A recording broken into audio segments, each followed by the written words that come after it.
Hi, everybody. Thanks so much for attending today. Really excited about the session today. I know I've had lots of emails from people saying this is exactly what I need. Some people have asked for replays, but it's been an interesting time for obviously the last 2 years, and really, some of us probably for the rest of our lives. And what would a webinar be without my Kermit the Frog? Of course, if you're on any of my webinars, I've brought Kermit into almost all of my webinars. And I think, when we're all stuck, it's like some of us deal with things in a very different way. So it's like, I thought he kind of really applies to this webinar as well. So really excited to kind of get that going. If you are attending today and you haven't had your lunch yet, of course, you can still go back to Trish in the email. We are offering to get everybody a DoorDash lunch if you would like a lunch as part of this webinar. So please loop back to Trish as well. But yeah, so we'll kind of get started today on what this all is. We're going to try to get lots of crowd involvement. We've got a little bit of a smaller group today, so kind of wanted to get your guys' opinions and kind of keep you guys involved as we go through. So as you guys have comments, just enter them in the chat section. If you go on the right-hand section of your computer, there's a little dashboard. You can actually put in the chat section the responses to some of your questions. We're also going to have some polls in there, so just be active in the polls, and we'll get that done quick and kind of walk through that stuff as well. I'm going to try to keep it active.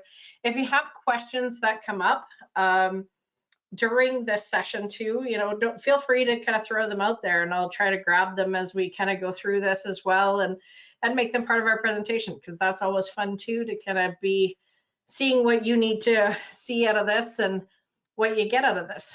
So I look forward to kind of moving on with this. The first video that we're going to actually play for everybody, we actually wanted to get Tony Robbins on this session, but of course today he has a UPW in Florida. I don't know if any of you guys have actually seen Tony Robbins, but this is his take on how to get unstuck for 4 minutes. If you would like to listen, it's going to be great.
So, everybody can kind of see that and go, wow, I've been there. I've been pissed off. I've been angry. I've been all that kind of stuff. And, Tony really delineates it down to two things.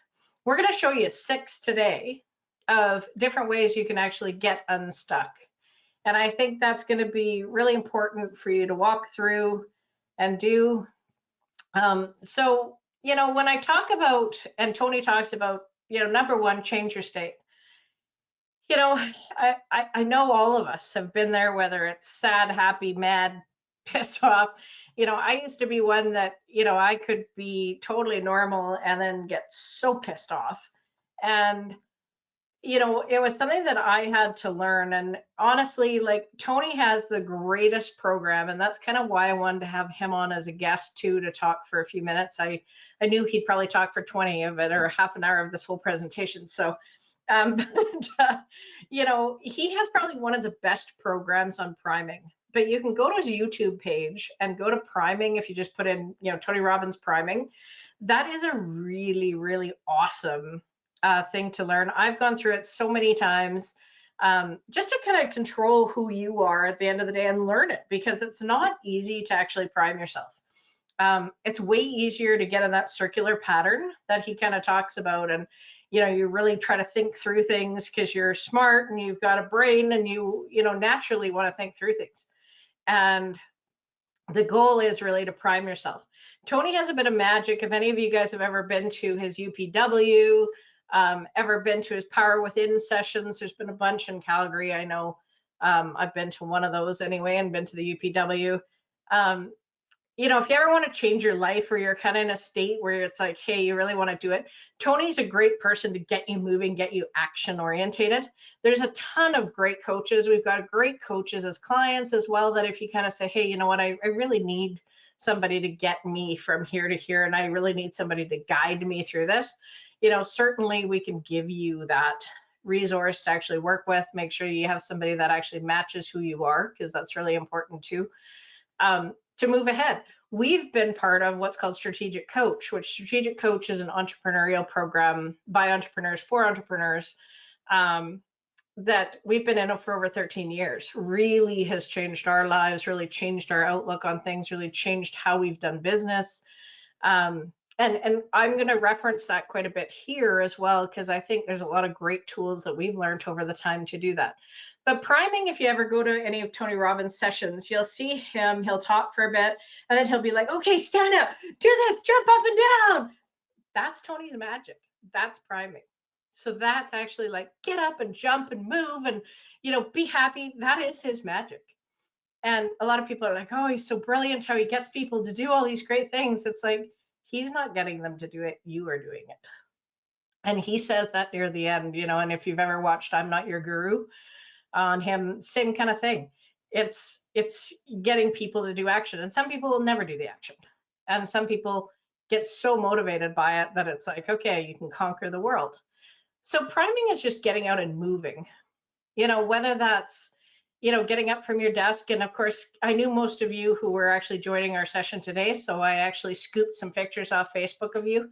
I think, one of our clients, I'll mention in the upper corner, Alice, she didn't probably know this, but she lives right off of a golf course. She had a big park area in Canmore and has a big hiking area. We had been to 2 estate meetings prior to going to her house for a meeting. Both were really depressing meetings. They were sad, lots of crying, lots of emotion involved because of deaths of people. And it was really hard. And they were hard meetings, and we had to redo stuff for families, or you had families that were fighting in the first one. It was pure exhaustion for us. And we had been doing that since 7 o'clock in the morning. We were not in a good frame of mind when we arrived. And our goal as advisors, of course, you have to kind of kick it up, prime it, make sure that you're in a proper mood so that you're present for your next clients. And I don't know if she noticed or if she just kind of had it planned. She had said, bring runners. We got a nice place around here. We could go for a walk. But she was like, we're going for a hike. We're going for a big hike. Get your runners on and let's go. And she always has lots of energy and is always this person that, can kind of snap out of her zone for sure. And she got all of us and a lawyer, walking up these hiking paths and laughing and joking. And as we got partway through, we're taking our jackets off because we're all hot. And, she's outpacing us 2 times to ours, and we're all like, oh, can we make this? And it was so funny because we're laughing. And then like the lawyer turned around and said, I think I'm going to die. This is a lot of work.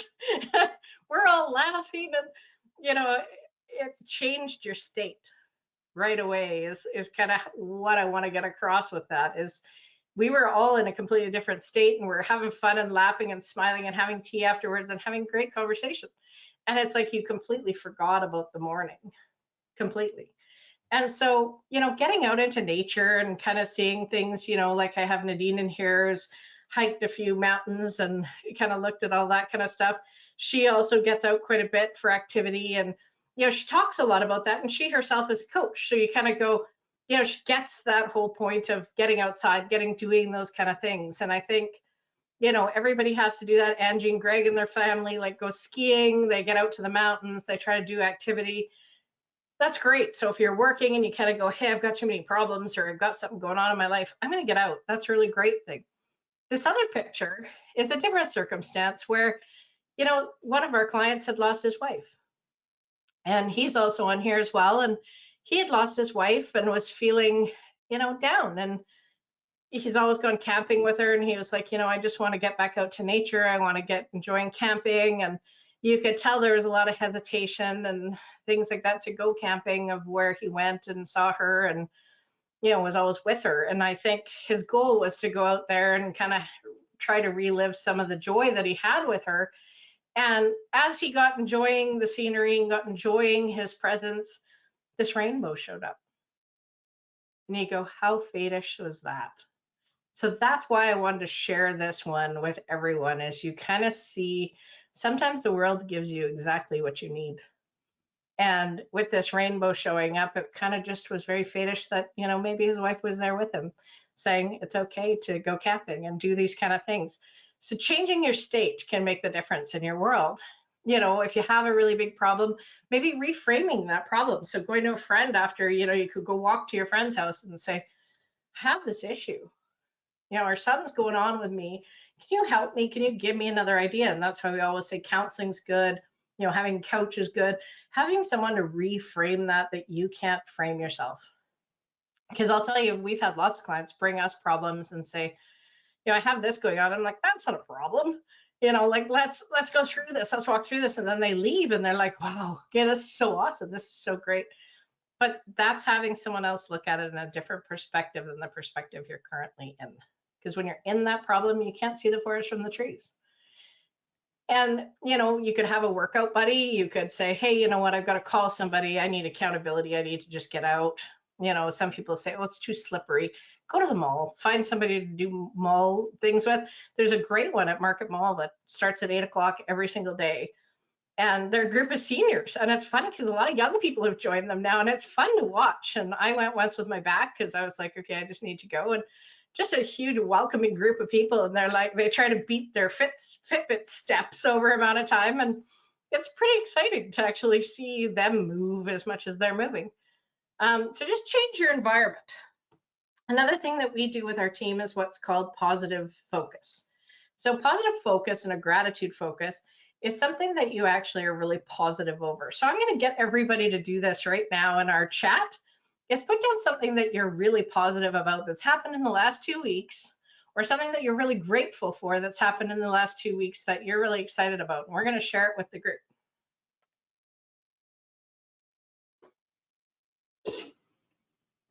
All right, I know there's some positives out there. Let's put them in. Who's going to be the first? And again, just put it in the chat section. We have no one who's been positive? Come on. It's got to be something positive in everybody's life that's happened in the last 2 weeks. I'll start. I'll say I'm positive that I have learned some new skills this week with doing webinars. Yes, and you did a great job, so that's pretty exciting.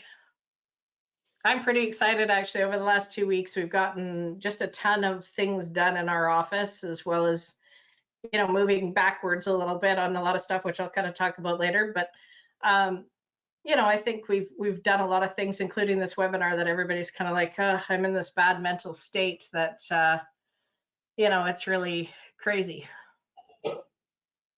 Okay, we've got some here: ordering Xmas gifts early to avoid the supply chain issues and preparing Christmas hampers to give away. Fantastic. I'm so grateful for my therapist who has helped me move to find happiness. I'm riding my bike with vigor and joy. Great one. Fabulous. Let's see. I've lost 5 pounds. Great job. That's amazing. There's lots of them popping up now. Free time to spend any way I like. Plan to get out hiking and skiing. Grateful for how my family, children are getting excited about our Christmas together. They are making a calendar of things to do. That's a great idea. Yeah. And doing calendars and doing like a 24-day up to Christmas where it's like a gratitude calendar where you punch the numbers and you get chocolates. Usually they have whatever that's called, an advent calendar, and instead they have things that the family all has to do in each one of the days. I've got just a couple more here, Pam. I've got fall weather and colorful maritime leaves. It's great. And then, Angie says making time to get outdoors. That's fantastic. Yeah, and that's Christine on there with the maritime leaves. I can tell you guys a story. I don't have it handy. I wish I knew she was going to say that. She actually sent us, there was these pictures of all these wonderful trees, and that actually was a big positive for my week as well, because it was, we knew it was coming, and our post in our office is having issues because people can't get access to our building because they locked down the building. But it was interesting because finally Canada Post got there. We got the thing, and Trisha changed all the addresses because we were like, okay, we gotta get this mail moving over to us. Like, this is crazy. And so she had sent us these pictures of the trees with all the leaves in the area, and had all the leaves, and it was just incredible to see all the colors and everything with it. It was just so fantastic. So that's always neat to have something like that too. Awesome. Well, it sounds like we got a lot of positives. Great. So we'll move forward. So, this is a big one that I saw on social media that I thought I'd share with everybody. Is like, they found this Tibetan monk, and they assumed obviously he's 201 years old. Isn't this incredible? And they said he was probably in a deep trance or meditation, and they thought maybe he was a mummy and not alive. But then they started researching him, and they said, he actually has vital signs. He was alive. And so with his stuff, he wasn't talking. So of course they opened the piece of paper he was carrying with him. So what do you guys think it all said?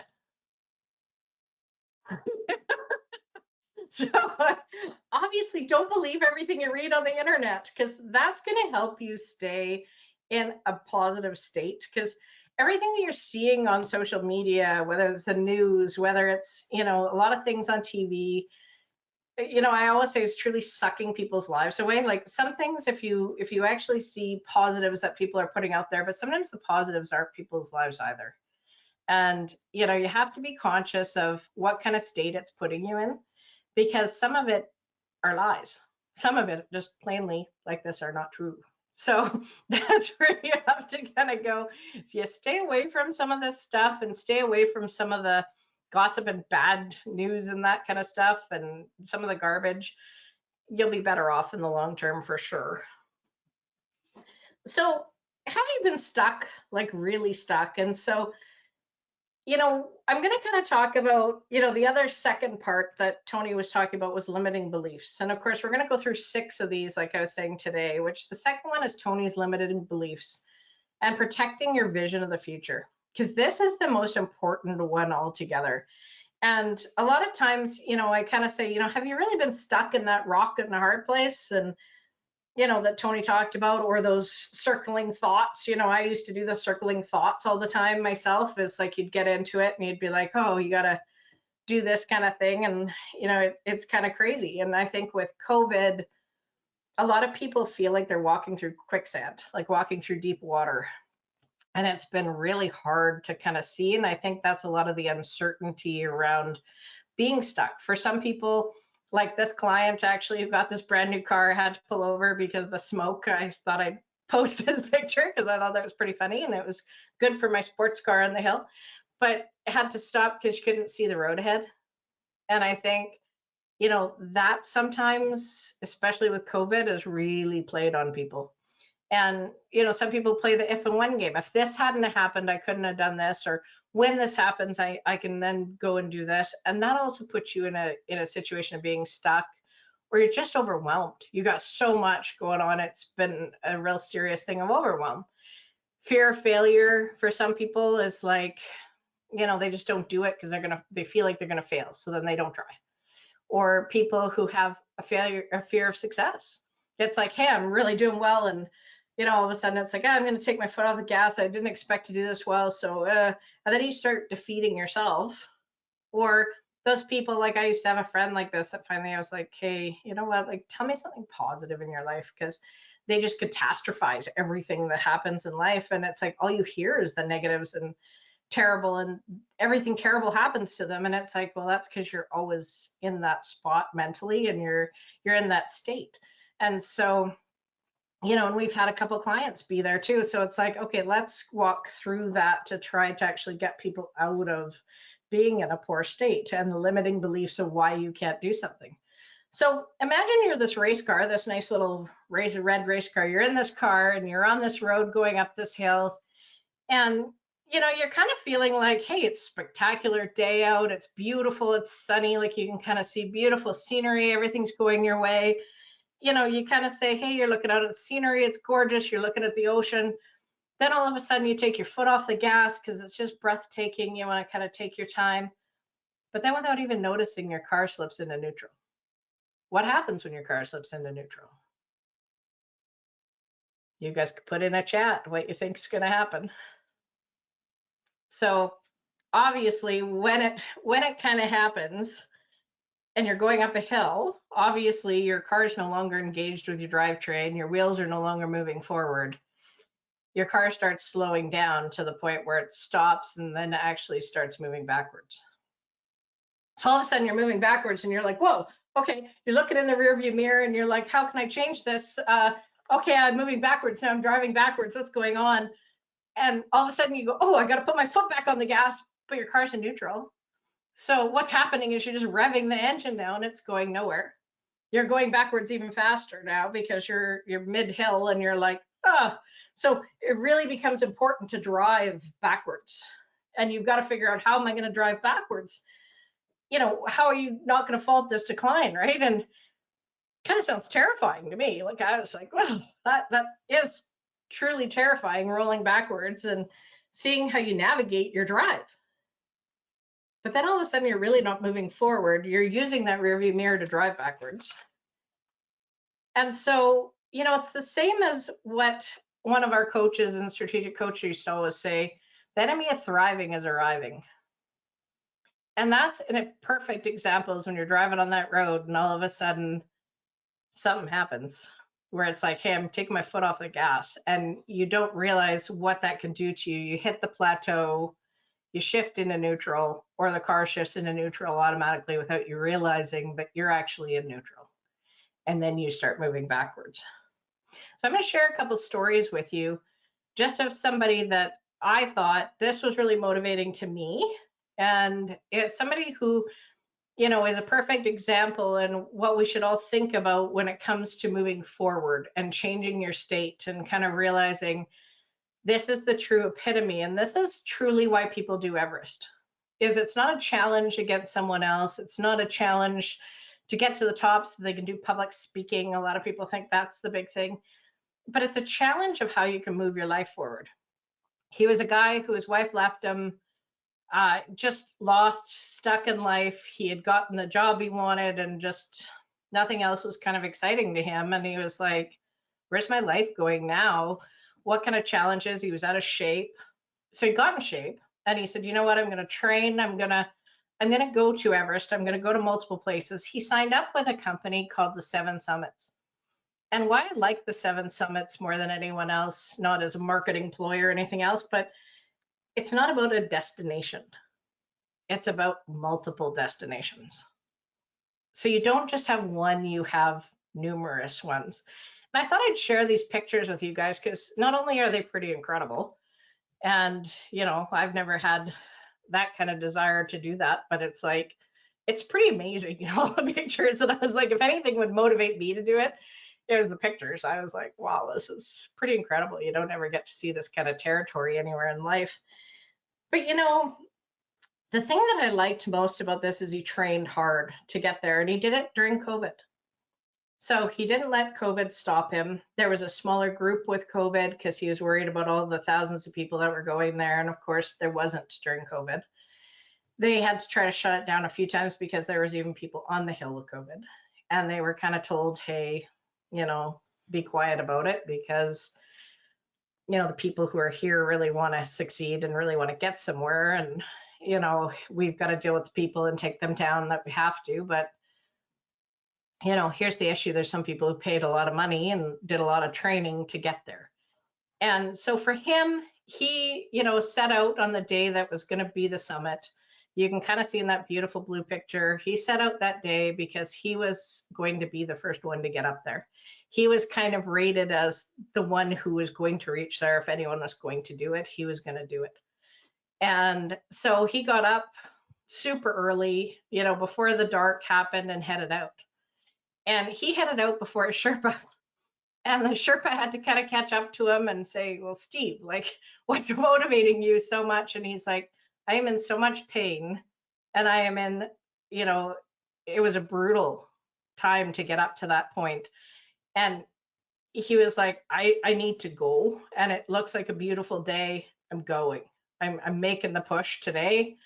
And he made the push. He set out and he said, the vision of the future actually meant more to him than the pain he was having. And that's what was pushing him through. So the Sherpa got up to the top of the hill with him, and he took his pictures of getting up to the top of Everest, made it up to the top of Everest, texted everybody as soon as he had service, that he's made it and he's heading down. And, he headed down the backside of the mountain, which most people have different paths that they go down. And so he was designated to go down the backside. But the Sherpa, while he was at the top, realized that the team was having a problem. So he was kind of dedicated to Steve's, but they're all dedicated to helping the team. And so Steve got partway down the hill, kept looking back. There was no Sherpa catching up to him. There was nothing there. Realized if you could see those big crevasses in the one picture at the top, his Sherpa had fallen down into a crevasse and died, just trying to help someone else. So if anything, from a fear point, from a, taking you backwards in life, he was like, I got to keep going. I'm on the side of a mountain. He got down to the one camp before. He couldn't feel his feet, couldn't feel his fingers, realized if he didn't keep going, he was going to die. So he kept going and kept going. And then finally they said, you need to make it to base camp. We're going to call a helicopter to come get you at base camp. You need to keep going. And some of that's almost a day of hiking down. More people die on the hike down than they do on the hike up. And he realized he couldn't feel parts of his body now. And he was like, okay, this is what this is about, is you got to keep moving. And I think just like Tony says, no matter what you face in life, and he was realizing something terrible happened to his Sherpa because he never saw him again. He had to keep going. And you have to persevere through, and you have to keep moving, and you have to keep going forward, because that's what's going to take you to the end. And in the end, he did find out his Sherpa died. He got airlifted out of base camp because his fingers and his hands were completely black. His feet were completely black. He was losing feeling in a lot of parts of his body, couldn't breathe. They airlifted him out, took him to the hospital. And of course, there's lots of people with COVID. So they said, you know what, you're better off to go home. So he got on a plane like that and went home. And he was home in the next few days afterwards, and multiple hospital trips afterwards, and had part of his feet taken off. And, they tried to get the circulation going in his fingers. They removed some of the skin and stuff off of his fingers and Kelly and I thought, wow. And instead he said, I have to be grateful for what I earned. I have to be grateful for everything that I did. I'm going to start a GoFundMe campaign for the Sherpa. I'm going to get all the climbers to donate to it. We put it up on our Facebook. There's lots of people, and it was kind of one of those things that you just go, wow, okay, now he's moving into gratefulness, which again was something Tony talked about, is being grateful and having gratefulness move you forward. So, you kind of go, he raised lots of money to actually bury the Sherpa, deal with his family. And then today, actually this past weekend, not today, but this past weekend, he announced he's now going in December here for the 4th of 7 summits in Antarctica. So keeping moving forward. And I thought if anything was a perfect example, and anything that kind of knocked you down from all this stuff, it's like you can see moving forward. He's pretty excited about it all and never let anything stop him. And I thought that's something we could all learn. So, this takes us to that protecting that bigger future. Because really that vision of the future really sustains everything. Like he said, it sustained the pain and agony. It's making sure that if you're in neutral or you're feeling something terrible, push it into drive and kind of go, how can I move this forward? And I think that's a big one. One of the big responsibilities for all of us as a leader, whether that's at your home, whether that's for your family, for your business, or for your community. The biggest thing is that you're protecting your bigger vision. And when I talk about a vision, like how I talked about Steve or that 7 summits, it's not about a destination. It's about, what do you see? What do you see for yourself? What do you see for your family? What do you see overall that keeps you waking up in the morning, that you kind of go, these are all the things that I want for my life. Here's all the things that I want. And whether it included somebody or it didn't, it's like, what's the vision for you? And sometimes you lose that vision if you lose your favorite job, or you lose someone in your life, or you have things that happen in your life that you kind of go, oh, I don't know if I'm going to be able to do it. What's that next vision? And sometimes if you keep moving forward, you actually find that next vision that you see, because it's not a destination, you're staying in motion. So, why don't we put in chat, what's some of your guys' bigger vision?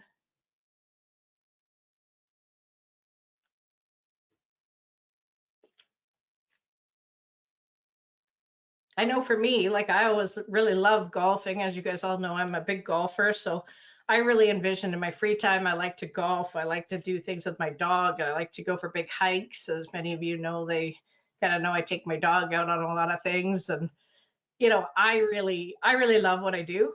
And so if I can make a difference in all my clients' lives and make everybody else be really successful as well as myself, that's a huge vision for me and the company.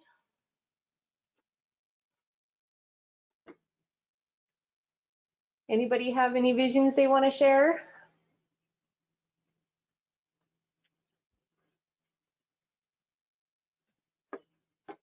No? Okay. Well, move on. So, this is a famous sentence here, is an object that's at rest will tend to stay at rest, and an object that's in motion is going to stay in motion. So, of course, that traditional, when you're in neutral, push it into drive, stay in motion. And then if you're in neutral and you're going backwards, it's going to get harder and harder to push it into drive and move forward because you're going backwards so fast. So a famous sentence that I actually always live by, and many of you have heard this out of my mouth and out of Kelly's mouth as well, is from Dan Sullivan, who runs Strategic Coach. Always make your future bigger than your past. So I know some of you here have a business, and when you think about that, it's like, I know for us, it's always like we've always tried to increase our revenue. We've always tried to come up with what's called strategic byproducts. What do clients love? We always ask clients, what more do you need from us? What more do you want to have from us? Where are you going with this?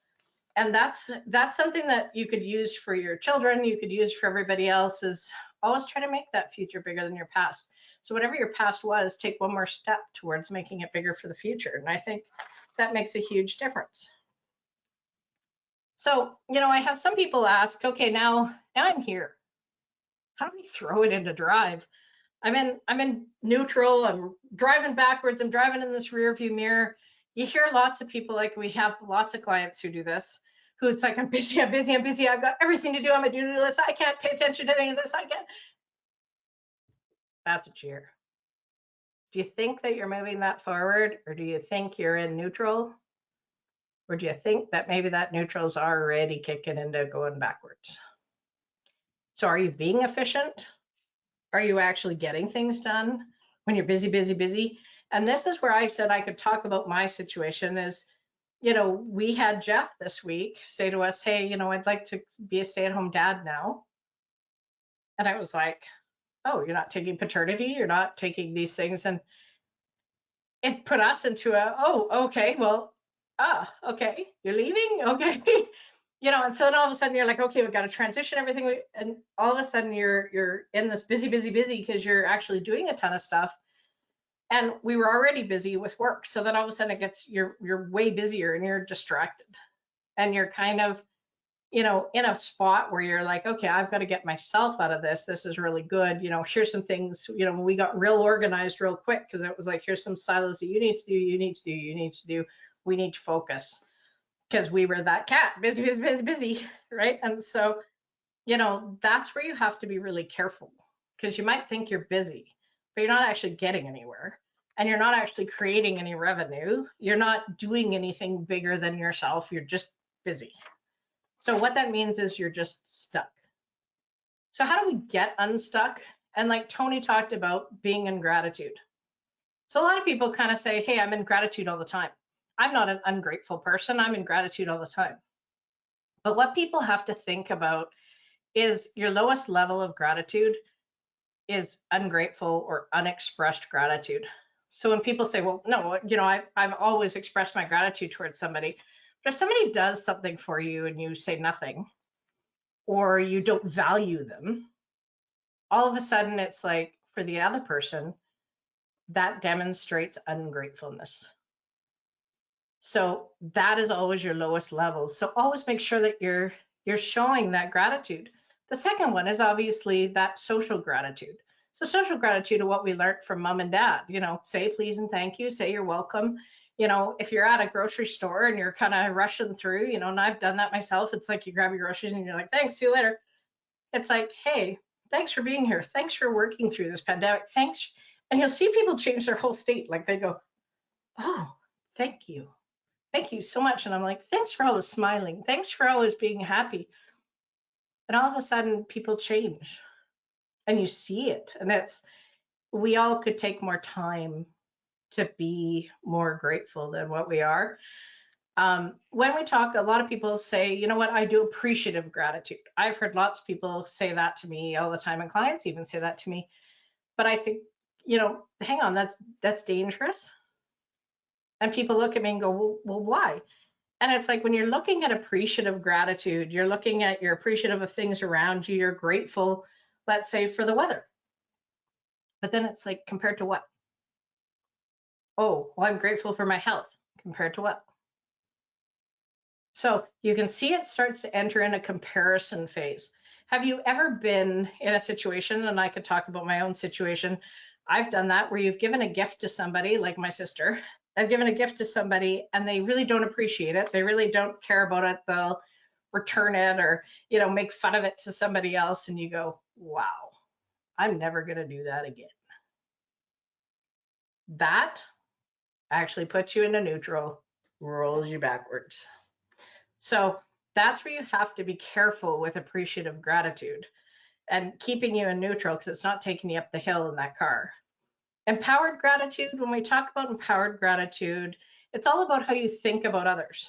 Because when you're actually appreciative gratitude, what you're doing is, I'm thankful for, if you put the arrows out and you start kind of saying, hey, I'm going to be grateful to someone else, which means donating something anonymously, doing a Christmas hamper for somebody else that you're not doing anything for you.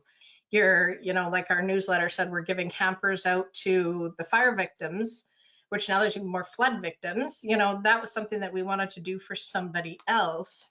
And you do that as an expectation, not having anything needed in return. And another big thing is, like, through the pandemic, you look at something that a lot of business owners did, and I know we did. It was like, how can you be the answer to someone's problem today? So we were having a lot of people say to us, like, run out of things to do with my kids. Like, what am I supposed to do now that they're at home? So we did a webinar on, hey, what can you do with your kids while you're at home? We had Chris Hatfield put together some videos of something that he was doing in respects to, here's the world, here's what's happening, here's some things that you could do, which if you've attended those, that was pretty awesome. We had lots of people, starting to question about wills and say, okay, what about a personal directive and what's happened in Mackenzie Town, which one of those were our clients. And so then it's like, okay, this changes the will world and personal directives, because all of a sudden, if you say, hey, you don't want to get any intubation and you need it for COVID, well, that now has changed that personal directive. So, we started doing videos on wills. We've got a whole series, if you guys want to go on YouTube, we've got a whole series of 12 videos on things you need to know about your wills and estate planning, and all the things even outside your wills that we did with a lawyer that, people should consider, because it's not just a will and personal directive, it's a whole lot more. So we started saying, how can we make a difference to others that, I normally don't see today, that I could make a difference and be of value? And us as the Tower Group, obviously as a team, we're always a team. What can we do to actually help clients? And, sometimes people were like, busy, like, because all of a sudden you're at home and you've got kids at home and you're like, okay, my whole world has changed. Nobody really wants to talk to us. Like, our phones didn't ring for a good 2-3 weeks. And so we were like, okay, how can we get to know this webinar? So of course it's like, that's where we started doing this webinar stuff and kind of saying, okay, and some people didn't know how to get online. Some people didn't know how to do any of it, but it was like, let's get online and do this. And people started coming back and going, this is fabulous. So then we kept doing it, and people are like, hey, I'm feeling this. Can you do this session? So that's really where a lot of these have gotten created from. So, people do come to us with a lot of this stuff. So if you find yourself in these positions, come to us, and we love to do this kind of stuff. So it's like, at least we can start helping people.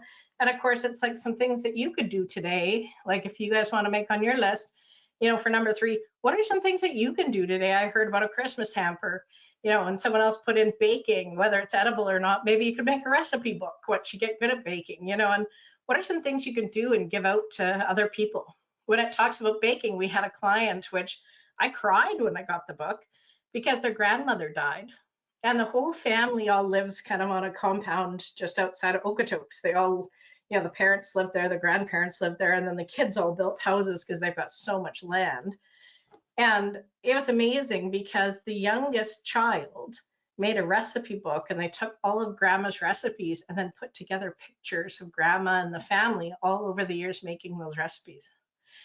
And they gave us a copy, and I was just taken aback, because they were like, you're part of our family. You always come over for the bunny buns. And I was like, wow, like, it was awesome. And you kind of go, somebody that didn't really know how to bake, and they decided to take the recipes, bake, and make their own pictures. And it was pretty awesome. So you kind of go, those are some things that you could do that, no one really expects and does that. Sometimes there's things out of your control that kind of happen. And, someone that I'd like to talk about is this Ron Mallory, which you guys probably also heard in our newsletter. He decided to collect shoes. And he decided over 30 days that he was going to collect 500 pairs of shoes, because he found out that his wife had cancer again for the second time. His job got redundant and closed down, so he no longer had a position at 60 years old. And he said, you know what, I'm going to become a realtor. I have the skills to do that. I can become a realtor. I can do this kind of stuff. Nobody knows me. No one really understands that from a sense of knowing me to get me as your realtor. So he was like, I am stuck. I am so stuck. And he started seeing all these kids who couldn't afford shoes there, and people were crying during the pandemic. They couldn't afford to, if their kids even went back to school, they couldn't afford shoes. And he was like, geez, this isn't right. He always loved shoes, so that's kind of what spurred it on. As you can see by his colors that he had on, he always had the craziest shoes. Like every time we saw him, he had a different pair of runners and different pair of shoes, and they were all different colors all the time and just nutty. And we used to make fun of him because we thought it was so crazy. He always was like crazy. And he was like, I'm losing my wife. I've lost my life. I've lost my everything. Like I'm not happy. I don't know where to go. So he did this 500 pairs of shoes, and soon enough, the grocery stores were all on board and the news started getting on board. He collected 125 shoes near the end. He had about 5 days left, and he was like, well, I'm not going to meet my goal, but I collected 125. And then someone came and stole them all. So, I remember getting that call, and he was like that guy, like Tony was talking about, the head down, quiet. And he was like, I guess they needed them more than anyone else did. And I said to Kelly, I said, we can't let this happen. We can't let him down on this kind of stuff. So we sent over $500 and said, buy as many shoes as you want to buy. Like, no questions asked. You don't have to give us recognition for anything. Just buy 500 pairs of shoes if you can buy them with $500, which we figured we wouldn't be able to. And we put it out on Facebook. I didn't ask any clients at the time. I didn't ask anybody else. And I said, like, if someone wants to give to them, great. And one of the advisor friends that we're friends with in Vegas, I was always shocked because she actually was named top advisor in the United States. And she actually is located in Vegas. She went out in Vegas and bought some wild shoes, like just some great stuff, and put them in a crate and had them shipped to Montana for Ron for his thing. And I was just blown away. And he phoned me and he's like, I can't believe someone from Vegas did this. And then we had friends in South Carolina that also saw my post, also have a business, and said, you know what, we're going to send him shoes too. And they sent him shoes and money.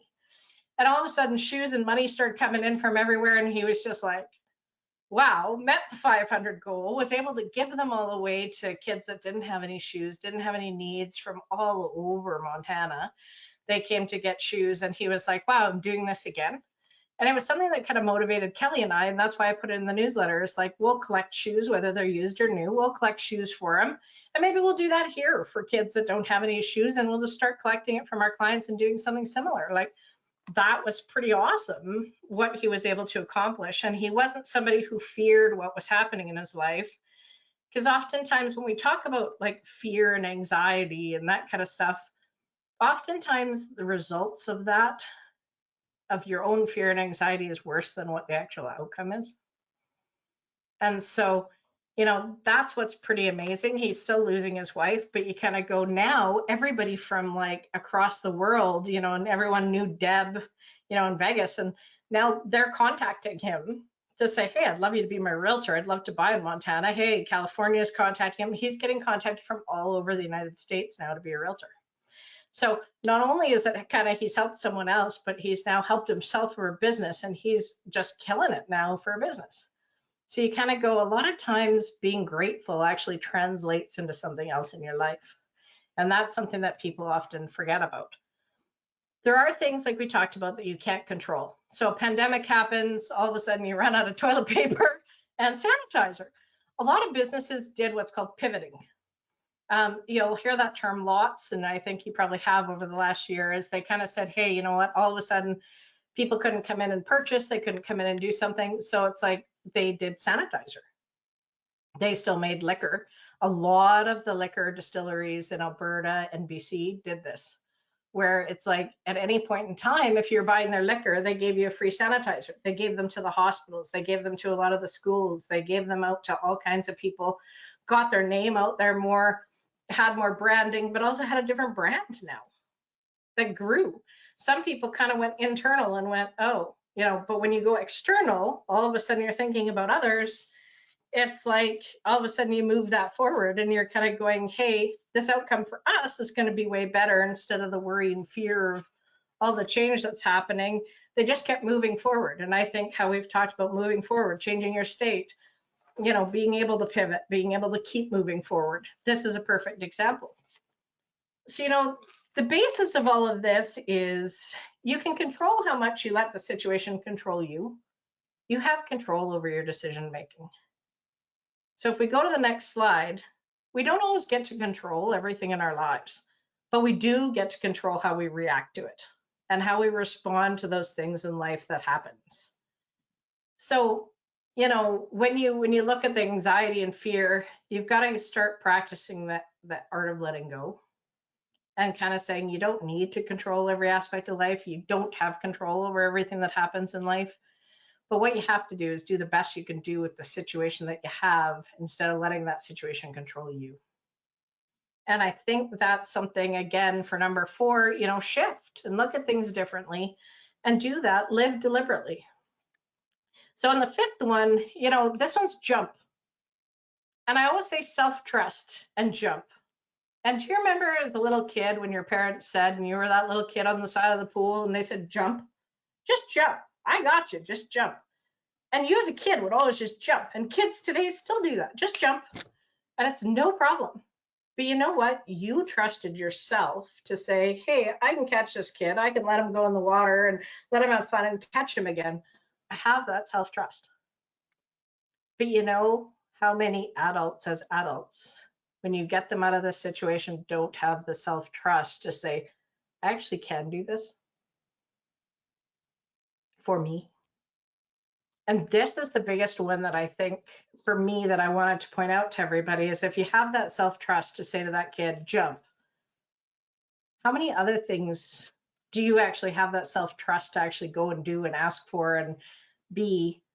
But instead, a lot of us, like Tony says, you get in your head and you start, telling those circular stories, you start getting those metaphors going, you don't trust yourself to do them. And you really have that trust. You just proved it here.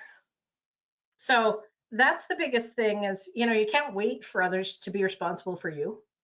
You have to be responsible for you. You have to have the confidence to trust yourself to move forward. Keep priming yourself, kind of saying, I'm here to do this for me. I'm going to make that self-commitment to myself and I'm going to do those kind of things. And just like the company pivot. So we're going to do a quick poll that I'm going to say to people right after this is that, the biggest thing that you have to learn is sometimes it's more important to say no to people. And once we get into the poll, you'll kind of see why. But, you have to stay in alignment with your vision. So what is your big vision for yourself? And if something is saying, hey, derail, I need you to derail, you have to say, no, you know what? This is not going to move me forward into my vision. This is actually going to move me backwards. Some people say no for the wrong reasons. You have to stay in alignment with your own self-trust. And sometimes it's not in alignment with your self-trust. And, those are your own limiting beliefs. Be in gratitude. You're neutral, right? As kind of saying, hey, if something you're trying to do and someone's going, yeah, no, you should do this. Well, I don't maybe think you should do that. Stay in line with your gratitude and realize again how much that situation can control you. So we've had clients, for example, that, have asked us to look after certain clients. And it's like, I had one who couldn't budget, couldn't do anything. And I'm like, you need to save X. So in order to save X, it's like, I'm going to ask other people for more money so that I can save X. Well, no, that's not helping you save your money.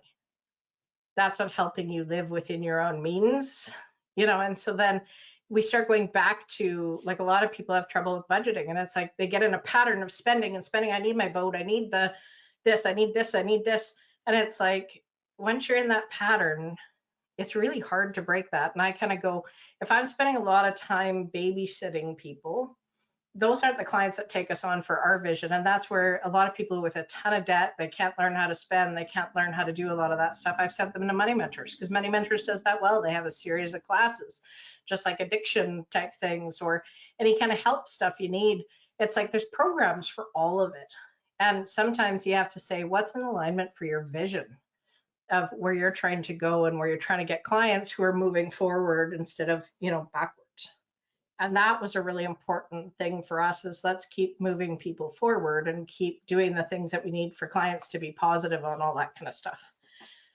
So with this poll and thinking about this, we wanted to ask the question with the polls is like, how many times have you made a commitment to yourself? So in 2021, so whether you had, let's say, a weight goal or a New Year's resolution or something that you said, I'm going to save more, I'm going to eat less, I'm going to eat more kale, whatever that is, did you actually keep it? So let's see these answers. So go ahead and answer this question.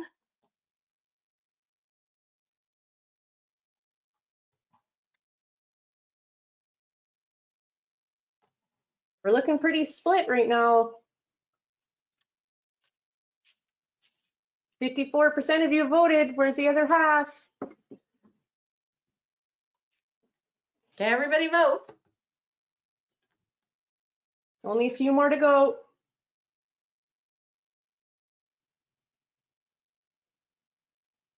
Pam, it looks pretty even. Okay, so let's show the results. There, so there's actually a little bit more even, but yeah, a lot of people who actually still made a commitment to themselves and are moving it forward. So that's great. So now let me ask the second question. How many of you, which will be interesting to see, how many of you actually made the same commitment to yourself and you didn't do it?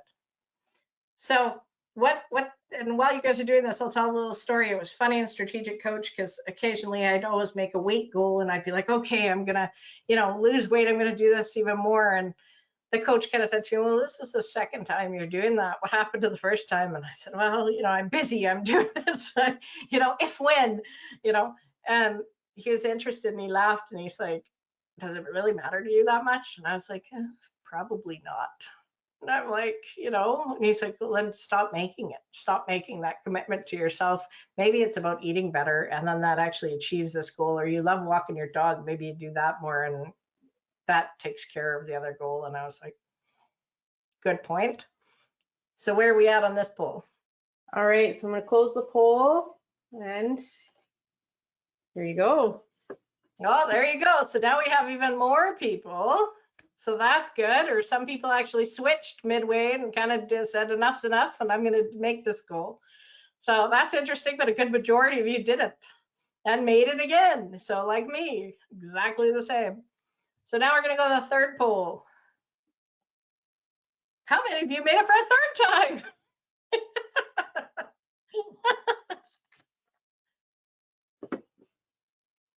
All right, we got 2 responses in. Oh, we got a couple more. Keep going. Half of you voted now. So this begs kind of thing for our last point that we're going to discuss after this. So we've got one last point and that'll be it for the day. And I can thank you all for spending the hour. Okay, I'm going to close. Here's your last results. So pretty even. A few people were still tracking that started in the beginning. As you guys kind of noticed, that number didn't change on the bottom. So the people who were committed were committed. The people who weren't, you can kind of see that number slowly fell, but it was like, never mind, I'm still doing it. So yeah, the thing that I've learned from a coach is that if you're doing it for a third time, just stop doing it. Like if you're not committed to doing it, you're not going to do it. And so it kind of comes to this stacking. So our last point is what's called stack it. And this was something that I've learned through coach, I've learned through business, and Kelly and I have been doing this for years, is you finally say, you know what, you're going to make one small commitment to yourself. So whatever that small commitment, I heard, a few of you were starting baking, a few of you had, started biking and started doing that kind of stuff. It's like, make that one commitment to yourself, write it down. Because of course, what you write down actually helps you make that a reality. Get a whiteboard, do a dream board. Some people, I'm a firm believer in a dream board. You want a cottage somewhere, put it up and just run towards it. And that's, tell us, but number 2 is obviously practice that on yourself so that you can get your own personal trust account going, where you can kind of say, hey, I've now committed to myself for a while. Then once you commit to yourself for a while, as you build your confidence, you can then say, hey, mom, dad, or sister, or friend, or us, is kind of sit down and kind of say, okay, where are you at for a lot of this kind of stuff, holding us accountable, doing that kind of stuff, stack it, and then repeat it. And so when I say repeat it, it's like now add a second goal. Because I've heard so many people who come into our office in New Year's and they're like, okay, here's my 10 goals. And I'm like, really? You're having trouble with the first one. Let's work on one. And sometimes people are like, wow, that's too slow. But it's like, if you can make this and do it well, build up your trust account, do another one. A lot of people are more accountable than others, for sure. And I think, again, that's your own self-trust. It's your own self-worth. It's your own self-esteem to kind of say, well, I can do this. And then keep building it, keep stacking it, doing that kind of stuff, learning to say no. you know, one of the biggest stories for character and confidence and all that kind of stuff, and talking about saying no, we had a client of ours that came into the office, and I always like to tell the story about him because he knows I tell this story now. But big burly guy, really outgoing, really like, hey, you know, and super big personality, super big guy, smart guy. Was a vice president of a big company here in Calgary. Had moved up through the ranks through many companies being in that position, and then moved to this big one and had a great job. And he came into our office, he held his hands like this, and he sat on the couch, never said anything to anybody, never said boo to, you know, Trish at the front or me or Kelly, just sat there. We didn't have an appointment.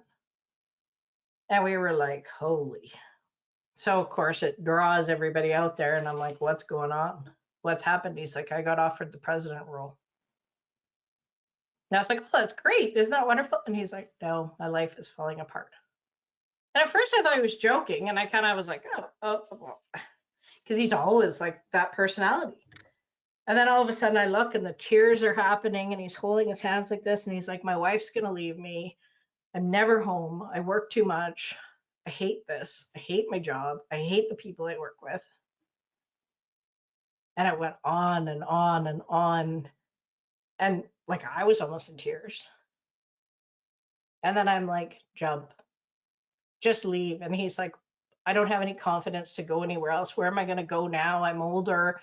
You know, where am I going to make 350 grand, 400 grand? Like, if I just walk out now, like, how am I going to do that? And he was just like stuck. And you see that. And it was like, he didn't have any self-worth. He didn't have any self-esteem. He didn't have the belief he could jump. And then it was funny because Kelly walked out of his office and he's like, what are you talking about? Jump. You need to just jump. And he's like, what am I going to jump to? And we're like, we're going to help you do consulting. You're going to help do this. And there's quite a few people on this call that actually jumped from regular jobs to doing consulting. And it's funny because now his life is really great, and you know, he's doing all kinds of stuff, and he's like making the same money, if not actually almost doubled his money that he made in that job. And he's like, I love my job. I'm barely working, and he's working half time making that kind of money. And he's like, I love this. I just didn't think I'd love it, and I didn't think I could find all these places. And we said, just go and talk to people. Because like, if you're looking on a job board, you know, who am I going to consult? You're not. You're going to get those jobs by talking to people, telling people what you did, how you did it. And he developed lots of friendships, and he developed all kinds of stuff. And he's like, my life is so great now. And so you kind of see those steps, and he rebuilt the steps with his wife. We kind of worked on these steps actually with his wife on how he could rebuild the commitment to his family. And you know, sometimes it's just that small that you kind of go, just do these kind of things, work with us, come to us and say, hey, I'm dealing with this, and we'll help you walk through some of this, right? Because that's the biggest thing. There's people out there to help you, whether it's coaches, whether it's, you know, therapists, whether it's, you know, coaching. Tony Robbins, if you've never been to a UPW, I'd say go. You know, do that kind of thing. Make regular deposits to yourself, because I think that's what this is all about.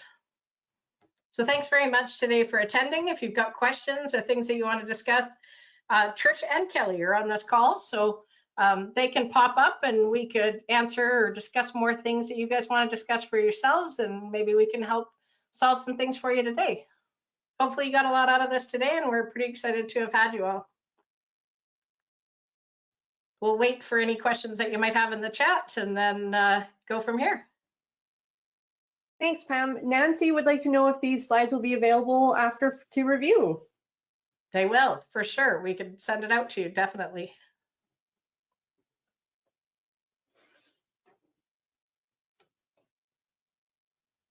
Anybody else have any questions, comments, or anything you want to share?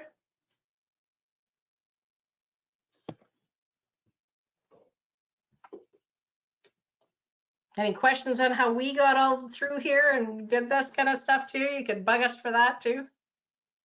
So we all started where you guys did at some point in time, so that's, you know, something to consider too. Allison says thanks. She's interested in coaching resources. Oh, awesome. Yeah, so if you definitely want some business coaching, we'll kind of loop back and we can give you some references. If you want to be a coach yourself, there's a great coaching program that Tony Robbins has just set up on how to be a coach. and doing the coaching programs on that kind of stuff on how to be a coach yourself. So that's always super interesting too. So I know some people are trying to go that route too, but we have some great people who do coaching that we can put you in touch with that are clients of ours that we have confidence in that can help you do that. Great. Brad says, this was a great webinar. Appreciate your thoughtfulness on this. Awesome. Thanks, Brad. Nadine says, thanks so much. Progress yourself. I'm pretty excited. He's moved a lot of things forward in his life. So congratulations on that. That's amazing. Great job, Brad. Nadine says, thanks so much for this. It was awesome and so much content that is totally aligned with how we live, work, and coach. Yes, so that's Nadine who coaches. So I will put Nadine in touch with Allison. And if you have any words, Nadine, that you want to give to Allison, we'll share that with Allison right here on this as well. Wonderful. Val says thank you with an exclamation mark that I'm sure is really big on the screen. Paul also says this was great, super motivating, and thanks for lunch. Hugs and kisses, Paul and Sarah. Awesome. You guys are always great. Love you back. Yeah, Allison says more interested in finding resources for me. Perfect. Great. Yeah, we'll put you in touch with her for sure. You'll love her. It's great. Nadine's reached out and said, hi, Allison, looking forward to connecting. Would love to meet you over a coffee chat. Great. Anybody else? There you go. We've helped a few people today. Gratefulness of trying to do something for somebody today. I'm glad that you guys are finding these things of value, and we like doing them, and it's fun and motivating to keep moving you guys forward. So thanks everybody for joining and being part of that. We really appreciate everybody. All right, I don't see any more come in. Thanks, Pam. Great. Thank you all. Thanks everybody. Thanks Trish for putting this together. This was fantastic. Thanks everybody for attending and taking your time out today. We love you. Bye.